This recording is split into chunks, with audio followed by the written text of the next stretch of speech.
Alright, now we're on main villains, and Araki, obviously, the main villain of all JoJo.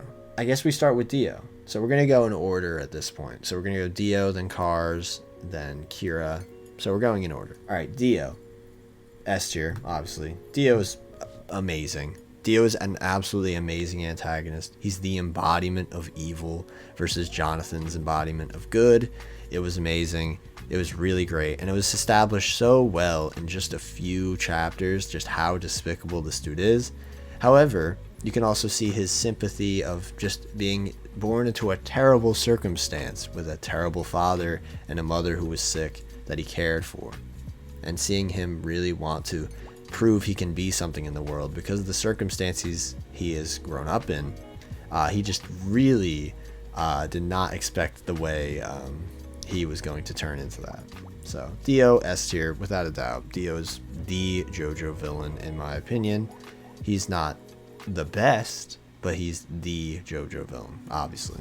Now Cars. And the thing realistically, Cars is an A tier. I think Cars is worse than Wamu, but Cars is really cool. I love his whole methodology of humans being inferior to the Pillar Men, and that's why they are seen as lesser in their opinion. However, they value all forms of life. One of my favorite scenes with Cars is when Cars is falling off of a cliff after chasing after the red stone and Joseph catches it. Cars is falling off of this cliff and he's fine, you know. He's a Pillar Man. He'll be able to bounce back like it's nothing. But he sees that there's a little flower that's going to get crushed if he lands on it. So he uses all of his strength he can muster and punches the side of the cliff. And this sends him spiraling out of control into all these crazy things. And it damages him more. But the flower is totally fine. And it was just, that was such an interesting moment to me. It shows a lot about Cars' psychology and how he thinks of the world. And it's really fitting that obviously with the red stone, he'd be able to create anything in the whole world. And the first thing he does is all these other animals he views as equal, like a butterfly and a squirrel, because they are something that's wholly in themselves, while he still views humans as inferior and something that the Pillar Men should be allowed to be. I think it's really cool. I like Cars a lot. Kira, another S villain. Kira is absolutely fantastic. He's probably my favorite JoJo villain, if I'm being honest. I love his entire character. I specifically really love the stuff with him, Shinobu, and Hayato. How he's almost becoming this new person, and there's the subtle cracks. Like, oh, honey, you started eating my plate instead. I thought you didn't like mushrooms. Or him practicing writing all the time, and him having to get different shoes. All the little things that make his facade sort of crumble under this massive weight that he is to pretend to be someone he's not. It's really compelling. I love that Shinobu starts falling in love with this guy because he's just acting totally different. It's so sad. Like, it's so genuinely tragic and sad. And just seeing it unfold until the end of the part is so just like heart-wrenching, at least for me. It really hurt when I remember she said, oh, it seems like your father isn't coming home today. Stuff with Hayato is really compelling. Obviously, Kira's abilities that he would grow as the part continues gets way crazier and way more compelling in my opinion. I love his total personality, not total, but his personality switch where he realizes like he can do anything now. And he starts, you know, losing his sort of edge, like getting in charge of everything and make sure everything is exactly how he needs it to be. I think it's really cool. And we get to see this vindictive nature sort of grow the more he does it, and the more we get to see him become comfortable around Hayato to just straight up say all this terrible stuff. This next one divides Doppio and Diablo. So, very strange, but I'm going to rank them together. And together, I would say they're A. I like them a lot. However, I feel like Diablo is not a very present antagonist in the story. The thing about Kira and the thing about Dio is that they are very present antagonists in their parts. Dio, obviously part 1, he instigates the whole story to happen. And Kira, he did, but like, you know, not really. He's just kind of background until he makes his presence known to us. And that's what changes everything. Now, with Diablo, his presence is always known. However, it's just very absent through a lot of the story. And I feel like if we got a lot more insight onto who Diablo is earlier on in the story, he would be really compelling.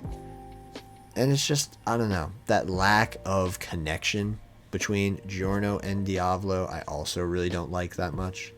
I think that their abilities, both, very broken, obviously. But having that lack of connection between the antagonist and protagonist really hurts villains in this series, in my opinion.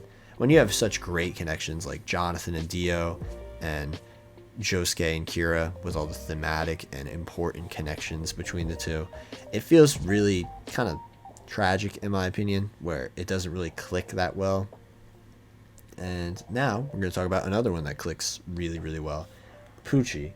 Pucci is another S tier antagonist. I think he's absolutely awesome. I think his thematic connection with Jolene is perfect. I really love it. The whole idea of the descendants of these people who fought in part 3. Well, not literally descendants, but people who have, inherited the will of these people. Jolene obviously being the daughter of Jotaro, and Pucci being someone who views Dio as God and someone who can really help him figure out the truths of this world. Like, how does the world really work? And someone who's convinced him that the world is something far beyond what he ever expected, and even as a religious man, which I find really, really interesting, that he has sort of switched up on his faith in order to follow Dio. And I think it's really, really cool. Really cool. I love his very, very strong presence throughout all of part 6. We see him literally so early on, and then we're like, oh, this is the main villain, and he's here in the same location. It's so compelling because he's trying to play the system in this very conniving way. And it's just so cool because he's like, oh no, just bring him in. Things will be fine. And really, he's just trying to make sure he can get Dio's plan in motion because he just wants to stop Jotaro. Because Jotaro's the only one that could stop this plan, in his opinion. However, because of him trying to stop Jotaro, it sort of inspired Jolene to get stronger and a way of saving her father. And I don't know, it's really cool. I'm not going fully in depth with Pucci, Valentine, and the main villain of part 8 if you don't know who it is. I'm not doing that because I'm not spoiling it, but let's just say Pucci's awesome. I really like this character. Next we got Valentine, another S tier. Wait, no, you are not S tier. Oh my god. Another S tier antagonist. I love him a lot. He's so awesome. He is just so devoted to his cause that he's very unwilling to let anything stand in his way. Literally going beyond the entire rules of what this world can be in order to ensure that that will happen. And his entire quest to ensure that the corpse parts are delivered to him and that America stays the strongest is honestly kind of noble, but very, very self-centered, which I find really interesting. He's using this race and all these people as sort of pawns to sort of ensure that America will stay strong. But is he really doing it for America or sort of to ensure his longevity as the president that sort of inspired this change for the country forever? I think it's really cool, and I don't know, I like him a lot. His ability's sick, obviously. I just haven't really been wanting to talk super extensively about spoilers for this stuff. But Valentine's awesome. Diego, also S tier. Diego's awesome. I love him. He's probably one of my favorite characters in the whole series.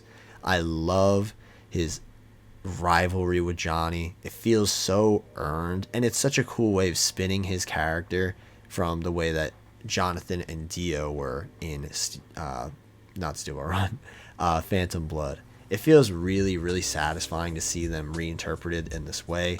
Dio, of course, having the same sort of downfall that he had in Phantom Blood, but in a different way, and it just feels really cool to see Araki give these characters a different spin. No, I'm kidding. But yeah, Dio's just really cool.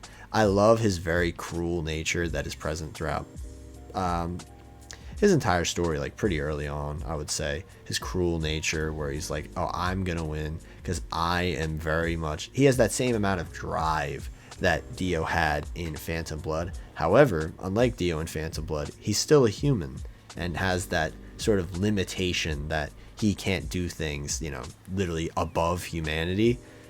So he actually chooses to be rather manipulative and pretty terrible. And I like that a lot. He's very, very just cruel and vindictive, and actually tries to work with both Johnny and Valentine on separate occasions, which I find really cool. He's genuinely one of the best sort of wild cards, I would say, in the whole series, and I like it a lot. And then last, we have the head doctor. I'm saying the head doctor because you know what I'm talking about. We have the head doctor. The head doctor is... Alright, here's what we're going to do. Alright, the head doctor is S tier because the whole build up to this character was nuts. The whole build up. It was like dozens and dozens of chapters with who is the head doctor? What is going on with this character?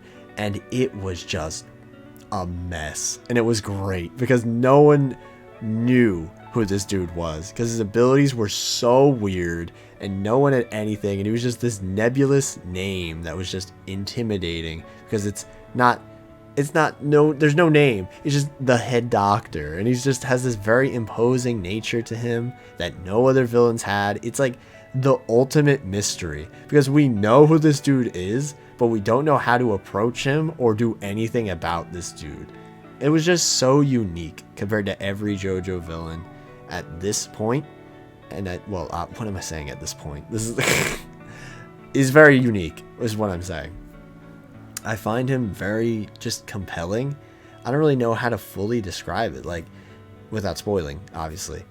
But he's just so compelling in so many unique ways because it's genuinely just... Like, there's no other villain like the head doctor. He's been built up for such a long... I guess Diablo is kind of like the head doctor, if I'm being honest. Because... Let me break it down for those who haven't read Part 8.